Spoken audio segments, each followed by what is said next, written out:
Hello, everyone. This is Lindsay Klein, host of the Buy the Books podcast and founder of Great Bookkeepers Wanted, consultant for bookkeepers everywhere. I had a very interesting conversation today with a bookkeeping owner who was having a bit of a dilemma and wondering if he should disengage from a client. In this particular case, it's a client that wants to expense some deductions that are definitely not eligible to be deducted per IRS regulations. And he was in conflict about this and whether or not he should disengage from a client that wants to do this even when he tells them this is not a deductible expense. Here was my stance on it, and this is exactly how I handled it when I had my own bookkeeping firm. You, at the end of the day, as the bookkeeper, do not have the fiduciary responsibility that the tax preparer has. They have to sign the tax return, and it is their license that's in jeopardy if they do something that is misaligning with regulations. You do not have that fiduciary responsibility. However, I would argue your responsibility as a bookkeeper would be to inform all parties involved of what's going on. From a client standpoint, notifying them that this is not a legitimate business deduction. Make sure that's in writing somewhere. Even if you have that conversation on the phone, follow it up with an email.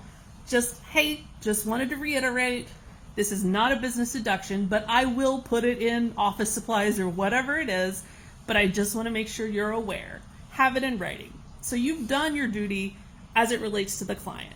The second part of that is the tax preparer, making sure they're aware of the situation. First and foremost, I would make sure it is clearly marked in the books.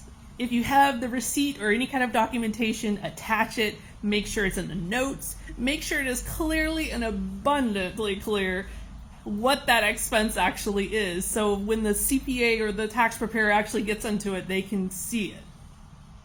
But even I would go a step further and email that tax preparer or have a phone conversation followed up by an email that states, I just had a conversation with the client about this expense. They are aware it is not a legitimate business deduction, but they still want to have it in their expenses. Make sure the tax preparer is aware of that. From that point, you are now relieved of your responsibility in this situation. It is now up to the tax preparer, whose license is on the line, to decide what to do in that situation. And there will be some that will claim it, there will be some that will not. That is entirely up to them. But at the end of the day, they're the ones that are going to have to defend it. They're the ones that will have to stand up before the IRS and argue one way or the other whether or not it's legitimate what they did. That is on them and their license. So you've done your part in terms of letting all the parties know exactly how it should be addressed. But it's not on you how it actually does get addressed. And I'll add this. If a business owner sees it in their QuickBooks or in their income statement, they're probably good even if it doesn't get deducted. How many business owners do you know that compare their income statement to their tax return? I would guarantee you more times than not, the tax preparer is not claiming a lot of things that are on their income statement that the business owner thinks is on the deductions, but it actually isn't. Because a thorough tax preparer is going to go through their income statement and decide what's actually legitimately a deduction. And a lot of it doesn't get included. But the client sees it in their QuickBooks and they think it is. So more than times than not, I would venture to guess that even if you do put it where the client wants it, it's not getting put on their tax return.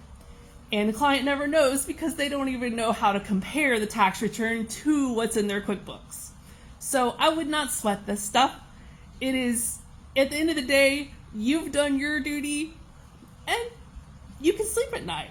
Now, I did tell this bookkeeper today, if you can't sleep at night, if this legitimately bothers you and misaligns with your values, where you are losing sleep over this or having anxiety over it, then yeah, disengage from the client. It's not worth it. It is not worth that. Maintain your sanity, maintain your mental health, and you stay true to your values, absolutely. But from my perspective, it did not misalign from my values at all if I did what I just explained. I felt like that was my duty. I did my part. Everybody knows, and they're walking into this decision with full disclosure. I hope that was helpful to you all. If anyone needs help starting, improving, or selling a bookkeeping firm, I am here for you. I'm here for you. Thank you so much, Lindsay Klein.